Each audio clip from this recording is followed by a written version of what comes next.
जवाब दे दिया जाएगा तो खराब शायद वो तो यही चाहते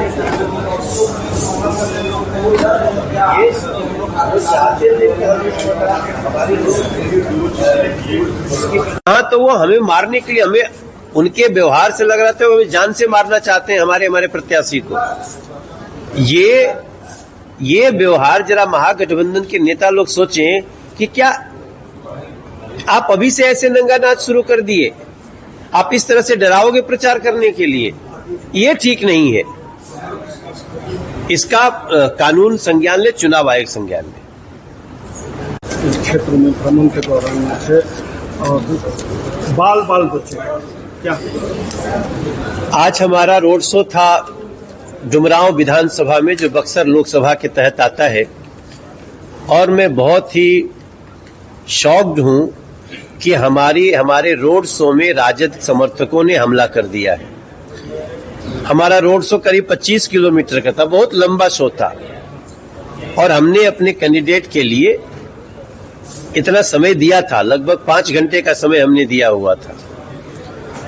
लेकिन इस रोड शो के दौरान जो कई जगह आरजेडी के समर्थक लोगों ने जिस प्रकार से हमारे नेता नीतीश कुमार का, नरेंद्र मोदी का मुर्दाबाद का नारा लगाया, लालू यादव जिंदाबाद, आरजेडी जिंदाबाद किया, उसको हम अवॉइड किए।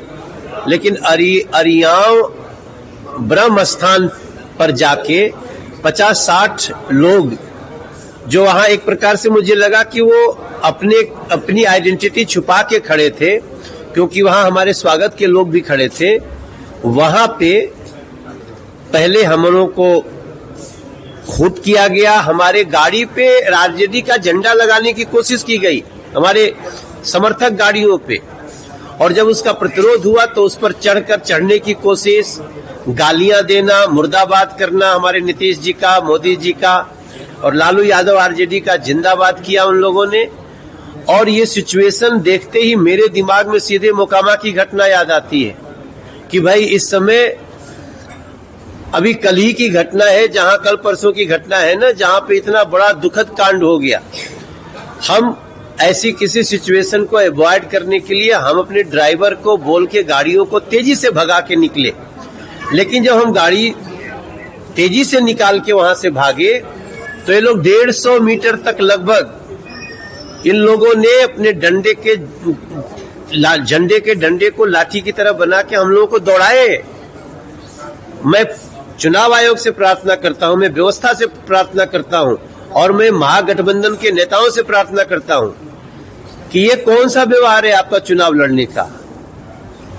अगर किसी के रोड शो में बहुत भीड़ है तो इसका मतलब ये नहीं कि आप जाके उसको डिस्टर्ब करें। आप भी रोड शो निकालो, आप हमसे ज्यादा भीड़ कर लो, आप हमसे ज्यादा नुक्कड़ सभा करो, आप सभा करो, लेकिन दूसरे की सभा को डिस्टर्ब करना और झंडा लगाना अपना दूसरे के गाड़ी पे और प्रतिरोध करने पर उनको मारना, गाली देना, दौड़ाना, ये सरासर अपराध है। और ये आज डुमरांव विधानसभा में हमारे साथ, हमारे प्रत्याशी के साथ हुआ है। हमने कंप्लेन कर दिया है, एसपी साहब को बात कर ली है, चुनाव आयोग को हमने कंप्लेन भेज दिया है, और इस पे संज्ञान लेकर के दोषियों की शिनाख्त होनी चाहिए, और जो भी दोषी है उसको सजा होनी चाहिए। पूरी तरह सुरक्षित है आप? सर, अभी हम तो सुरक्षित निकल के भागना पड़ा, क्या करें। हम कोई मुकामा जैसी घटना नहीं चाहते हैं कि कोई और हो। हम तो अगर हमको 2-4 लगी भी, अगर उनके द्वारा फेंका हुआ डंडा वंडा, तो भी हम उसको अवॉइड करना चाहते हैं, क्योंकि हम लोग शांति पसंद लोग हैं। हमें शांति से चुनाव चाहते हैं हम बिहार में। लेकिन इन लोगों का व्यवहार ऐसा है जैसे लगता है इनकी सरकार आ चुकी है और ये लोग फिर से वही गुंडागर्दी शुरू कर दिए हैं। ये बहुत अलार्मिंग है, ये टेंशन दे रहा है हमें, और मैं इसलिए प्रार्थना करता हूं, मैं चाहूंगा कि महागठबंधन के लोग इसका जवाब दे। कौन है उनके पीछे, कौन ऐसा करा रहा है, दूसरे की सभा क्यों डिस्टर्ब की जा रही है, क्यों अटैक हुआ, ये सारी बातों की वो भी जवाब दें। और मैं मानता हूं कि हम एनडीए के लोग बहुत शांति पसंद तरीके से चुनाव लड़ रहे हैं, ना हमें डिस्टर्ब करो और ना तो कोई ऐसी अप्रिय घटना होने दीजिए। इसको चुनाव आयोग भी देखे, पुलिस भी देखे, दोषी को सजा मिले।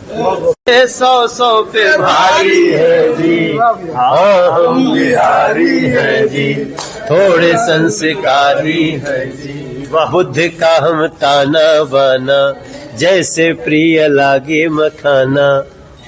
हम है महावीर की वाणी, आर्यभट्ट जैसे ज्ञानी, ये धरती अशोक वाली, जनती है जो वीर बलशाली। उस बंजर को सींचा करते हैं, जिसका ना कोई माली। अरे कुंवर सिंह जेपी जैसे बागी क्रांतिकारी हैं जी, हाँ बिहारी है जी, थोड़े संस्कारी हैं जी, हाँ हम बिहारी हैं जी। अरे राहुल के शो में हजारों थे, पर कोई पंगा नहीं होने दिया, इसके आभारी हैं जी, हाँ हम बिहारी हैं जी, थोड़े संस्कारी हैं जी। लेकिन जिसने गड़बड़ किया उसको पकड़ना चाहिए। ये लॉ एंड ऑर्डर की स्थिति और इलेक्शन कमीशन क्या है? देखिए, राष्ट्रीय जनता दल बौखलाई हुई है और ऐसी स्थिति में हमारे स्टार प्रचारक मनोज तिवारी जी को जो जन समर्थन जुमराव विधानसभा मिल रहा था, तो उससे ही परेशान हो गए। और पूरे बिहार की स्थिति यही हाल है कि लॉ एंड ऑर्डर की कि जब भी राजद को लगता है कि हम सत्ता में आएंगे और या तो सत्ता में नहीं आ रहे हैं, तो उस पर ये अपने दिखाते हैं। और उसमें अगर कोई अप्रिय घटना घटती, हम तो भी शांति से अपना प्रचार कर रहे थे, अप्रिय घटना घटती क्योंकि हमारे जन समर्थन लोग, हमारी गाड़ियां थी, हमारे समर्थन में लोग थे, तो उससे हम उस विचारधारा के नहीं है ना जी। वो तो यही चाहते हैं कि कुछ ना कुछ हो और उन्हें लॉ एंड ऑर्डर के खिलाफत काम करना है। हमारे एक नामी भोजपुरी समाज के एक नामी भोजपुरी सम्राट कहने वाले मनोज तिवारी जी के लिए ऐसा होगा तो आम जनता के लिए क्या होगा, ये तो बिहार की जनता खुद सोचे। ये जो असामाजिक तत्व होते हैं, क्या लगता है ये कहाँ से कमांड हो रहे हैं, कहाँ से ऑपरेट हो रहा है? इसमें आप अपने आप ऑर्डर देखेंगे, इसमें लालू जिंदाबाद, लालू जी जिंदाबाद, नीतीश जी मुर्दाबाद, मोदी जी मुर्दाबाद, तो इससे समझ में नहीं आता कि कहाँ से कमांड हो रहे हैं। झंडा राजद का झंडा भी, बिल्कुल वही तो कह रहा हूँ ना जी, ये कमांड कहाँ से मिले, तो इसमें तो कुछ बचा ही नहीं बताने के लिए। बिहार में इलेक्शन चल रहा है, क्या कानून व्यवस्था को ध्वस्त करके इलेक्शन जीतने की ये साजिश चल रही है? नहीं, स्वाभाविक है ये, या तो ये सोच रहे हैं कि हम चुनाव जीत रहे हैं, इसलिए इन्होंने अपने लॉ ऑर्डर को 1993, 1995, 1997 के माहौलों पे लाने का प्रयास कर रहे हैं, या इनको ये लग रहा है कि हम चुनाव हार रहे हैं तब भी ये प्रयास कर रहे हैं कि हम कैसे भी माहौल को बिगाड़ के चुनाव जीत सके।